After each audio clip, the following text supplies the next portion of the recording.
what did we do this weekend, all of us? What did we do here at the radio this weekend? We had a fantastic weekend. We learned so many new things that we did not know before. And of course, knowledge is power, like we've always said on the radio. We all have a gift in life, and our purpose is to give our gift away to someone else who can benefit from that, right? So common ground is the human experience that all of us have to go through. Common ground is a human experience, right? We're all blessed. As we wake up each morning, we are blessed with so much to give, and that's what we have to do, is give to everybody, right? Be grateful for life, and we are going to improve our emotional, mental, physical, and spiritual awareness. That's what we're going to do. So we're going to be grateful, and we are all blessed. Indeed, we are blessed. When you look across the world, look at the news. Every day, especially over the weekend, what was the news? What were you hearing about COVID? What was happening across the other side of the world in India? Can you recollect? Can you reflect? It was absolutely mind-blowing, and it's a human experience which all of us have to be involved with, absolutely, because I have not seen scenes like that for a long time across this century. It was absolutely emotional, and you were shedding tears when you saw scenes like that. And this is what I have been talking about throughout the month, the human experience. COVID has brought along so many tragedies across the globe, everywhere that we go to, everywhere we see, in every country, we've seen different experiences. But what I saw over the weekend and the last 4 days, what I've been experiencing with COVID across the globe, especially in India, was not pleasing to the eye at all. So if any of you have not at all seen it, then I'm going to suggest that you catch up and have a look yourselves, and you will feel the same way I am feeling this morning. Is so much sadness to all our fellow human beings in India. I pray all of us here in the UK, we are praying for you, that you will come out of this horrendous period. This is maybe your second or your third wave, but it has been absolutely brutal. So all this, when you even see scenes like that, they affect your emotional, your mental, your physical, and your spiritual awareness is activated, of course. And I want all of you to say prayers for all the people in India who are suffering these atrocities. And of course, the sad thing is that across that region of the world, in India, neighboring country is Pakistan, it absolutely boggles the mind when one country has no vaccine, it doesn't produce a vaccine, and another country has no oxygen. Yet both of them saw it fit to do nuclear tests very recently. And this is absolutely absurd, where you need to sit these politicians down, pull their ears apart, and tell them what's going on. Are you asleep or are you awake? Now, only we, the public, can make a noise and make the world realize that in this pandemic, while we are experiencing these atrocities, why do we have to do that? And again, I'm going to reiterate that one country has no oxygen and another country has no vaccine. And you see it fit to go and do a nuclear test. What is happening to humanity? Who is going to make a noise with me? Let's do it together and bring awareness to the whole world that we must set our priorities right. When we cannot understand the value of human life, then we're all sad for it. What have we learned from the Spanish flu right up to today? 100 years later, what are we doing different? Of course, the UK, the USA, the EU, all these countries came together and they have been supporting the aid initiative. You're talking about 1.2 to 1.4 billion people. That's the population of India. So aid that you send there is well appreciated, much needed. The point is not that this is not enough for the whole country, but the point is that your thought is there, that you are thinking about your fellow human beings and supporting them whichever way you can. So this is an absolute painful subject to talk about, to think about. Even I cannot express to you right now how I'm feeling about this. It's very hurtful indeed. So from all of us in the UK, across the globe, our prayers are with you. And that is how humanity should stand together to show what is the bond of humanity, right? Common ground is the human experience, and that is what we should all stand for. All of you listening out there right now, please share this sentiment with me, and let's all join our hands together and make a difference for a better world tomorrow. Now, what else we were doing this weekend?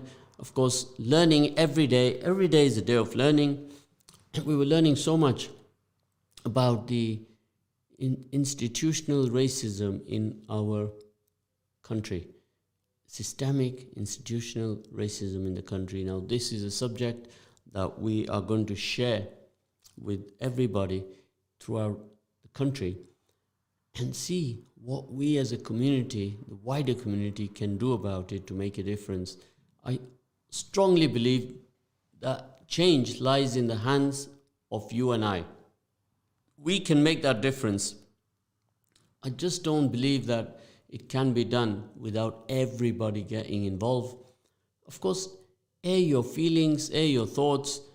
Let's put them on the table and let's talk about them, because these things ain't going to go away, and you sweep them under the carpet, or you choose to ignore them, or you sit by the fence and think that everything will change itself and I'm all right, Jack. It's not going to happen like that. It's never going to happen like that. And it's not about me or you as an individual.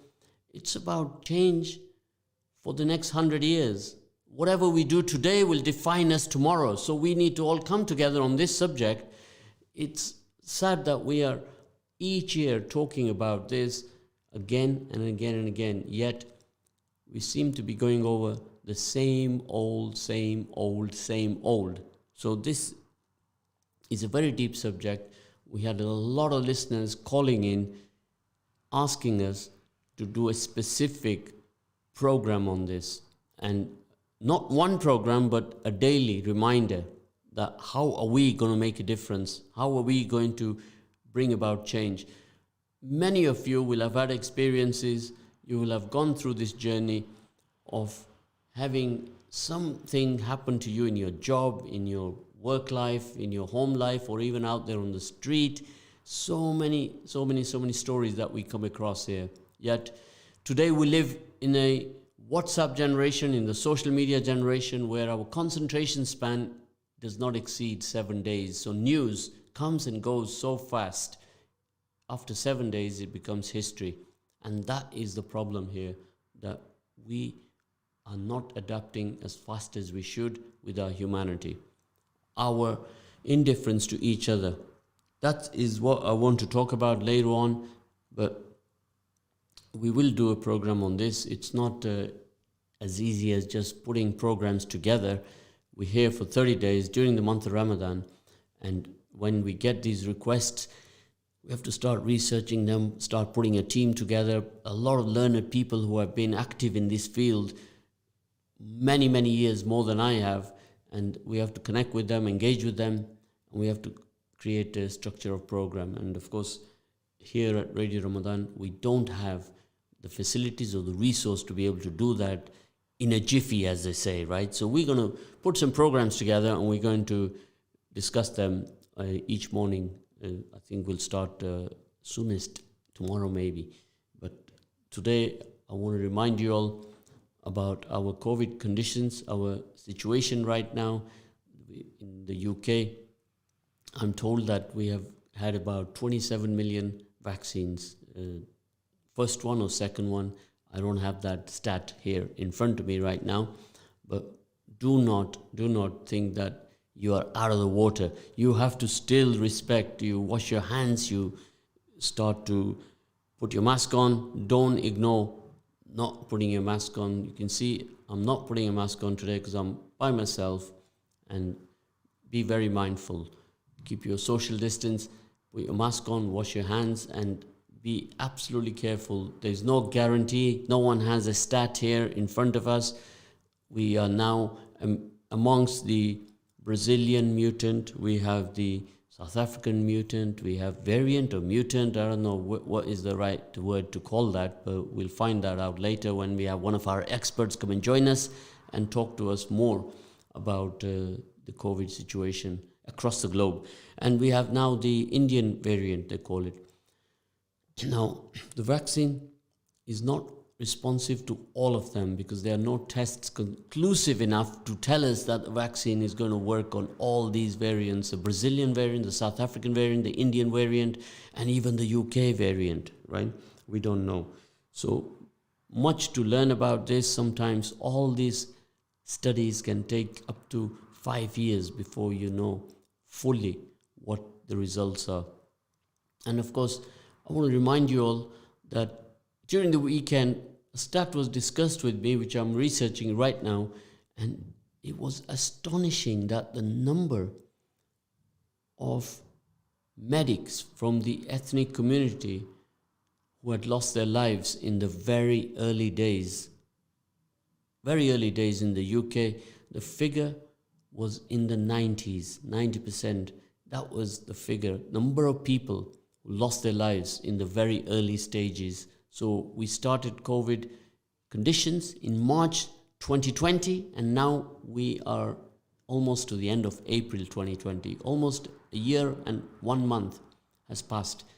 And the number of medics that lost their lives from the BAAME, a word that I don't enjoy using at all, from the community, the ethnic community, has been astonishing. From Indian doctors, Pakistani doctors, Sri Lankan doctors, Bangladeshi doctors, Nigerian doctors, and from the African subcontinent.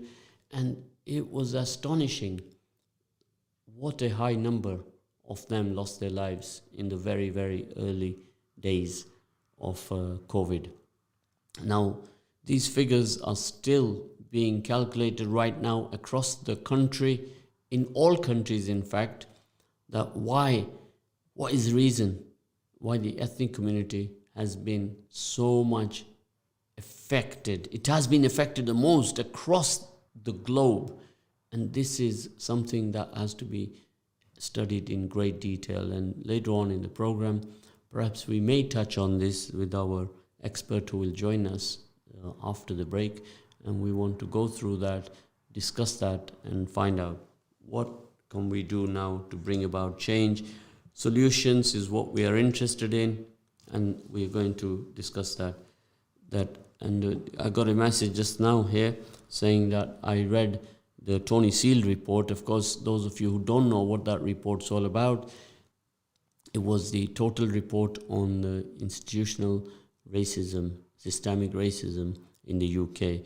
I suggest you all look that up on Google and get yourself familiar with that. It's like all other reports, it's many, many pages long, and I've not read a report anywhere today in my life where there is not controversy or argument or debate. And it's all about perception and perspective. People write these reports, they have a perception, and another person's, your perception, my perception is totally different. So this is what we all need to understand before we absolutely start going off the handle, right? And I think it's very important that we have to touch these subjects and deal with them. They don't go away, they're not going to go away, and we have to be fully aware what's going on. If we don't know, we'll be speaking about these matters without any qualification, which is not good at all. We need to have some knowledge about these things fully. So that's how we have to deal with them. So, of course, I shall be reaching out to all the experts. If you're an expert in the field of institutional racism, systemic racism across the board, then please connect with me. I want to talk to you, and we're going to hear your views from the sports arena to your work from the professional sector, how you're going to break down the professional sector. So if we leave sport to one side, then secondly, the professional sector will be your NHS, then all your government institutions, and thereafter, then the professional sector is your accountancy industry and all the various different industries that we have. And then we can break them down and call in experts from each one of these sectors and have an open air debate, discussion with them that will enlighten us all. The purpose is awareness. That's what the purpose is. Bring awareness to everybody so that we can be part of the solution. Each one of us should take part in that field. So we can all become part of the solution and not continue to be perceived as a problem. When we sit outside on the fence, nothing's going to happen. So you can all take measures. You can write to your member of parliament. That's what he's there for. If you don't connect with him, you don't write to him, he's going to sit there and think everything is all right. Of course, he will only wake up or get his skates on, get his boots on, when he has 10, 20, 30, 40, 50 of his constituents going to contact him to tell him, hey, there's a problem here. We need to fix it. And you got to find those leaks and you got to fix them. You leave these leaks, the water will keep leaking out of that pipe and you're going to have a flood. That's what's going to happen, right? We have leaks everywhere and we need to fix the leaks. That's what we have to do. We have to do all that together. So if all of you are listening in, today's subject we've touched upon is COVID. We're not going to let go of this particular matter because it is absolutely prevalent and we need to keep reminding each other. Yesterday I myself I visited some friends and I was the only one masked up there, and they said, oh, you don't have to wear a mask. I said, no, you all have to wear a mask, otherwise I can't be in this environment. I says, you got to put your mask on, all of you. And I forcefully made them put their mask on. And nobody should become complacent and think, it's all right here because I know him, he's my friend, and I don't need a mask. And it's not like that. You could walk out the door and you could easily get infected. And that's as easy as it is. And I'm going to ask these questions to our expert today is, how easily can you get infected with COVID? How easy it is.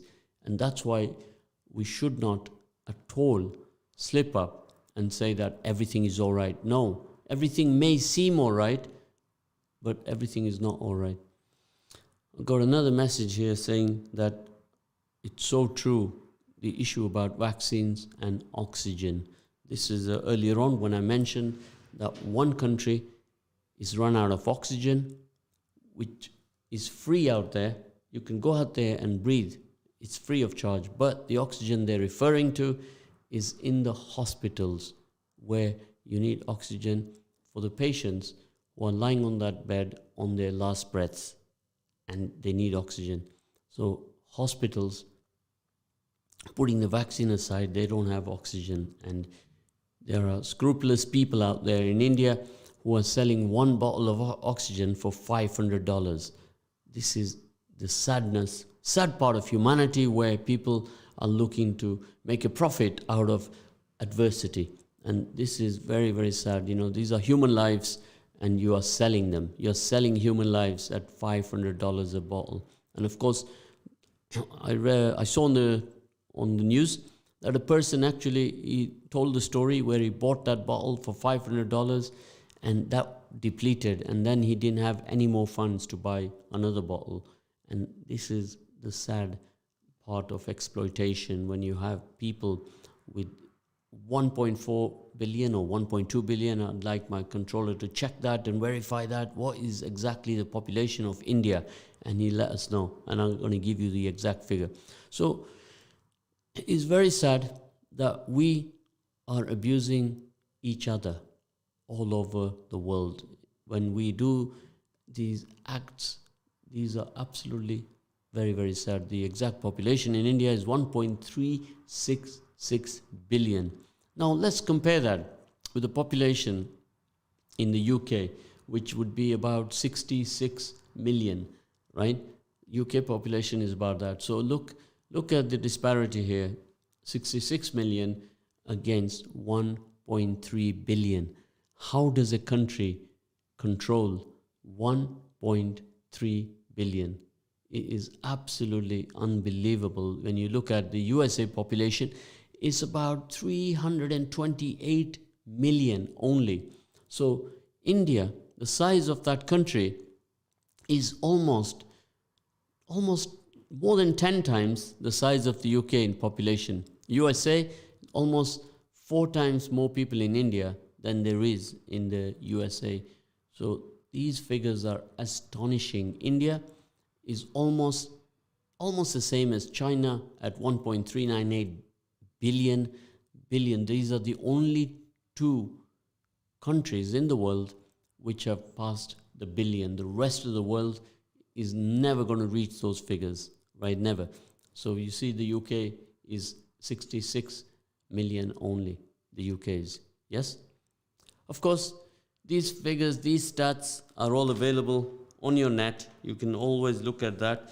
The net is an endless library of knowledge for all of us, right? So always use it effectively. Don't waste the net playing games and doing useless things and Snapchatting and TikToking for useless things that are of no value to anybody out there.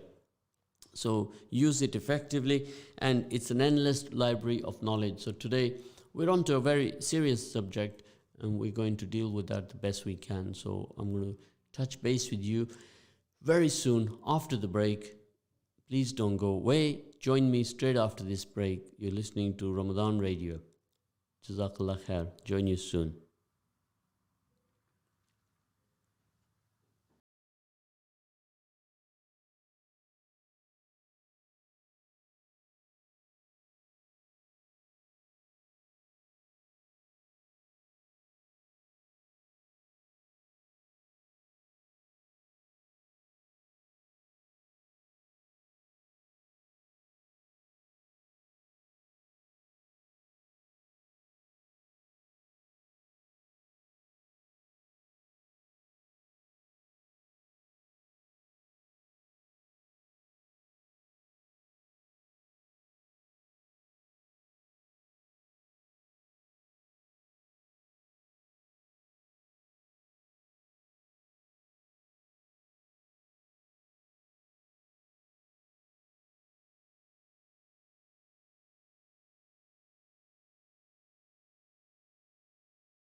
I hope you do not miss me too much. I'm back here for some more action with you. Today we're going to discuss some wonderful topics here. Today the topic we're continuing with throughout the month of Ramadan is COVID. COVID, COVID-19. Well, of course, right now it's COVID-20.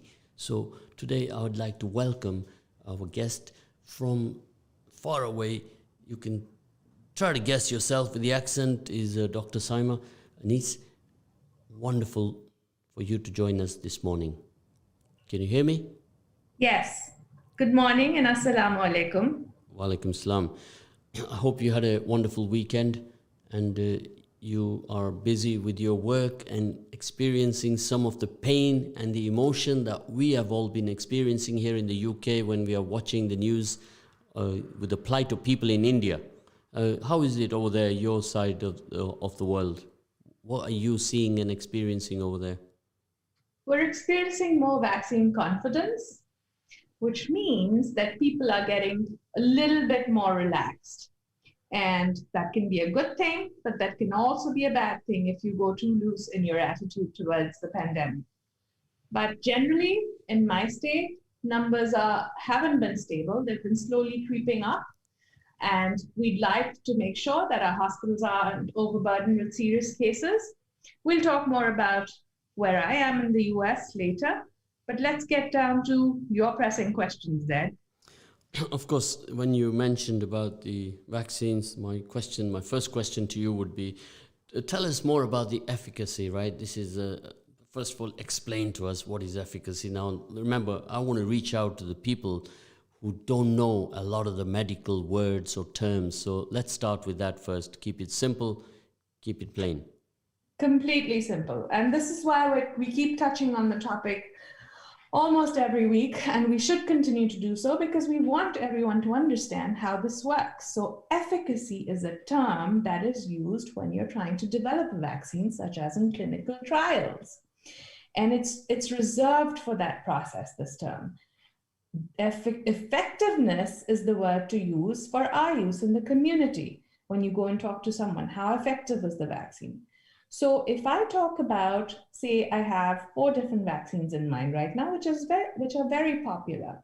We have the Pfizer vaccine, we have the Moderna vaccine, those two, then the separate category of vaccines. We have what is the J&J and the AstraZeneca vaccines. So efficacy or effectiveness is different for each of them. The Pfizer and the Moderna vaccines are 95% efficacy or efficacious.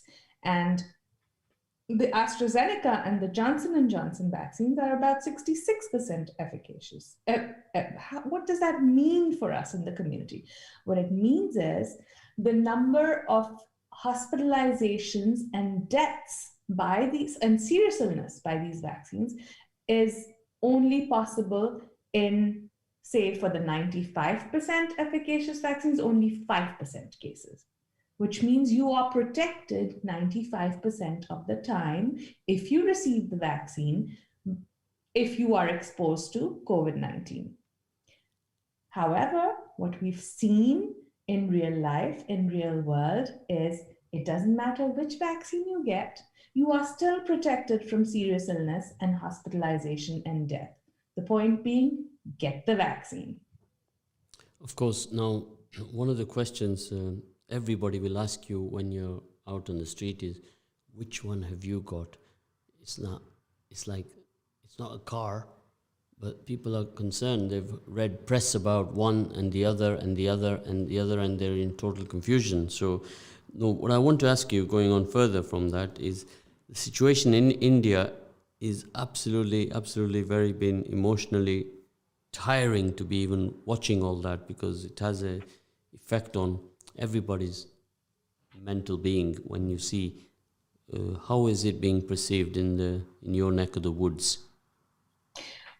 Worldwide, not just my neck of the woods, Zed, we need to consider how the world is reacting to India's situation. So news media and outlets tend to glorify or cause panic. We need to clarify what that means for everybody. What this means is that in a country with 1.36 million cases, there are about almost 3.5 100,000 cases per day as of April 24th. That's a big number. And 100,000 people, so many people are dying. And the reason for that is that they have lack of oxygen at the hospitals. And oxygen is something that all COVID patients that are seriously ill and hospitalized need for their lungs to function. So the other point being, there's a lot of community transmission, and we'll come to that with your next question. So India is causing panic in that sense. The variants there are easily and highly contagious and transmissible. So person-to-person transmission is exceedingly high. Of course, now we are on the other side of the world. How does this impact us? Because we were hit with the Wuhan virus and we were slow to react.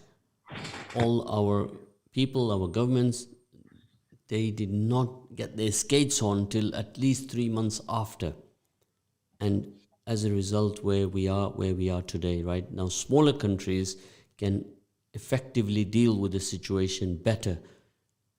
But larger countries like USA at 324 million people, UK 66 million, and then it's not about your population, but the way people live in these inner cities, the conditions that they live in, and how will it impact us, even though it's over the other side of the world, how will it impact us here in UK and in the rest of the world? So here is what we're seeing. And at this point, I'm going to definitely preempt you with your next query, which is to talk about variants and mutations. So we need to understand very clearly what that means. What that means is a variant is the part of this virus that then becomes different from what it was originally. It started off as an A, the letter A variant, and then it progressed to the letter B. So what we're seeing is a propensity or abundance of the B kind of virus. Now, where is it coming from? The origins of the B virus are definitely European. The A virus, more like from Wuhan, Somalia, Uganda, coming to the UK. For the mutants, we're seeing A and B combined. So that's why the Indian virus has been called the double mutant. Now, that doesn't restrict it to being two kinds of mutations or two kinds of changes in the virus's genetic code. It means that it could possibly mean there's more going on in there. But for the sake of simplicity, to tell people how contagious is it, we use the term double variant. Now, how does that impact us? Not only does it impact us on a daily basis in our everyday living situation, or the way you describe how closely knit we are physically in our communities, because of square footage in the homes that we live, or the communities that are tightly knit together and they tend to socialize all the time, given that it's Ramadan, given that it's a call for prayer, maybe, given that we might be breaking our fast together. Contagiousness dictates that we stay apart as much as possible. It is not entirely possible for our people to stay apart, but we can take precaution, which is stay 6 feet apart, do the hand washing, wear your mask, and all of that. What does it mean for the rest of the world? That was your next question, Zed, right? Yes. What it means is travel is affected. You may not wish to have people who are traveling to you from different countries, specifically from the South Asian region, because there is high risk of those people bringing in the double variants. So if communities will not enforce that, airlines will be forced to enforce that. And we're seeing in the last 24 to 48 hours that our aviation industry is stopping flights from coming in. They gave us a sort of a precautionary ultimatum, and they said you'll have 24 hours. It's causing panic around. People in the US whose families are in India were scrambling to get their elders back in. People in the UK whose families, UK has had a travel ban of sorts for a while now. But I think what they're trying to do on a mass level right now is curtail travel as much as possible so that whoever is there should stay in place and quarantine in place and not move around and spread the variants. Of course, right now, my concern is we seem to be going through the PRS again, right? The PRS, I don't know if you're aware of it, but we call it here problem, reaction, solution scenario again, right? Right. There's a problem, the powers that rule over us want to see the reaction, and then they come forward with the solution. And Right, it's what we call disaster management. yeah, So before it reaches disastrous proportions, you need to intervene. And that's exactly what the governments are doing. So we're on the right track. Of course, now what my concern is, and many people I've talked to have shared this concern with me, is the digital vaccine passport, right? Where this is a big point of contention for everybody because we have issues where airlines, the cruisers, and all the travel industry is looking to impose this either via the government or either by themselves. Right. Now, this here is going to end up creating 2 or 3 tiers or even 4 tiers of society. And we already have a fragmented society wherever we go, and this will just add to it. So there are many, many factors here to consider and to think about before these policies are made rule in each country. I completely agree with you, Zed. I come from a digital health perspective because I'm a healthcare informaticist as well as a medical and population health physician. So I will tell you that digitization is not far into the future, the prospect of it. What will make this easy and uniform, perhaps, and if you want to talk futuristics in healthcare, is that we are able to catch their biometrics and then apply their vaccine status to the biometrics, which means you take a shot of their retina and do facial recognition, and then apply that to a digital passport, that information with their updated vaccine information. So I think that would be most useful, and it'll make it uniform, it'll make it simple, and it'll make it worthwhile. It's now, almost a sci-fi situation here, isn't it? What we used to see on Star Trek in the 1970s, right? And it's almost coming to that scenario. We are not ready for that. I don't think so. People are worried about their identity, about their health data, who's going to harvest this data, and who's got access to it. And already we have here in the UK GDPR, and we are in the midst of division, we are in the midst of uncertainty, we are in the midst of fear. But we're also in the midst of a lot of positivity. Think about with the GDPR and with what we call over here the HIPAA rules in the US, if we are able to implement such technologies, we are on the right track. And it is not to scare anybody off. It's not to steal their identity. It's for a good cause. And it's for disaster mitigation and management, and it's for people to feel more confident in the way they live their lives. Would you agree with that? Of course, I'm all for digitization. I've been implementing it in my own sector.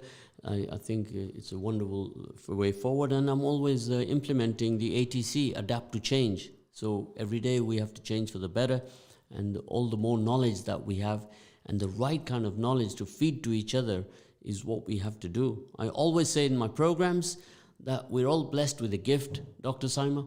You are blessed with a gift, and it's for us to share that gift with the rest of humanity.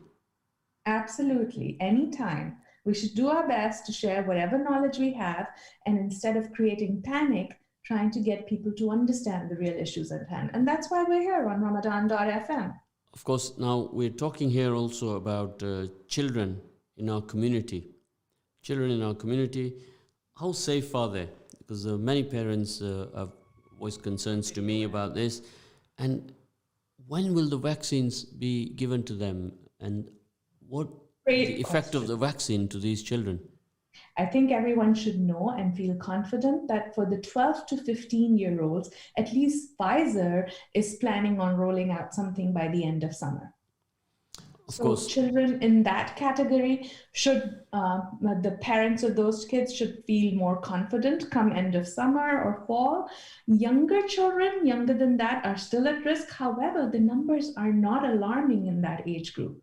So they haven't quite focused their efforts on developing a vaccine in that age group. However, they're still not like completely free from the risk. So there are some children that get outbreaks, but infections in children and the way the disease has been running its course, you have noticed in your communities that they're sort of milder and they do seem to recover.